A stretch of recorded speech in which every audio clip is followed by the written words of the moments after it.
এই সব করছে টিরনো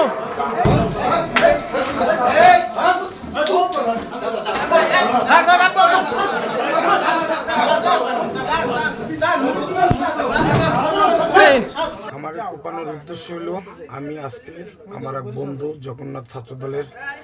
প্রেসিডেন্ট সাবেক উনি আসছে আমাকে নিয়ে মোকামিয়া মাহফিলে গেছে আসাদুজ্জামান আসলাম উনি আমাকে নিয়ে মাদ্রাসায় গেছে মাদ্রাসায় আমি পার্টি অফিসে বসছি বসার পরে হঠাৎ করে আমাকে আমাদের উপজেলা বিএনপির আহ্বায়ক ফোন করছে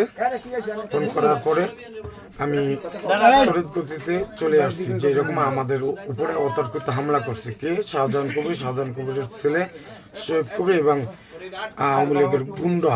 যারা 5ই আগস্টের আগে ছাত্রলীগ করতো যুবলীগ করতো শ্রমিক লীগ করতো তাদেরকে নিয়ে আমাদের উপরে অতর্কিতভাবে হামলা করছে। দেশ জুড়ে তোলপা ওয়ালটন ফ্রিজ কিনে আপনিও হয়ে যেতে পারেন মিলেনিয়ার। স্যারের সাথে দেখা করে আসছে একবার প্রোগ্রাম সকাল যখন চলে যাই ওখানে বসে রয়েছে স্যারের লোক কথা বলে আসছে প্রোগ্রাম শেষে আমরা চাইছিলাম পুরস্কার বিতরণে যাব এর শেষে গেছি অনুষ্ঠান শেষ হয়ে গেছে যাই তাই স্যারের বলছি স্যারের সাথে কথাবার্তা বলতেছি ফ্রাঙ্কলি আলোচনা হইতেছে সব বিষয় কে কে আছে কোথায় কি সব বিষয়ে আলোচনা হইতেছে খুব একদম সুন্দরভাবে স্যারে আমাদের জন্য খাবার টাবার আনাইতেছে পানি দিয়েছে স্যারের কাছে ডিমান্ড ওদের জন্য আমি বলি না স্যার আমরা মাহফিলে যাব এই কথাবার্তা বলতেছে এর মধ্যে হুমায়ুন টাকা এবং রিয়াদ টাকা আসছে আমি হারাম তারাম সাথে সাথে সোহাগ ভাই হলো যে কৃষক দলের সভাপতি রাজু জমাদ্দার ছিল খারাকান্দার আর হলো যে ওপারে খাইগোবাড়ি রিঙ্কু খারাকান্দার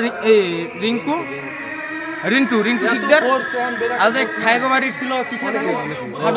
সোহেল খা প্রথমে একটা লাঠি নিয়ে আসছে শোয়েব ভাইয়ের বাড়ি দিয়েছে এবং পরে জিআই পাইপ দিয়ে তারপর হলো যে ওইখানে মারামারি শুরু হয়েছে এবং তারা সব প্রস্তুতি নিয়ে আসছে অতর্কিতভাবে শোয়েব ভাইয়ের মারছে প্রথম এবং তারপরে এই গন্ডগোল বর্তমানে আহ্বায়ক আহত এবং বর্তমানে আহ্বায়ক বাসা থেকে বের হয় না স্যার এই পাশে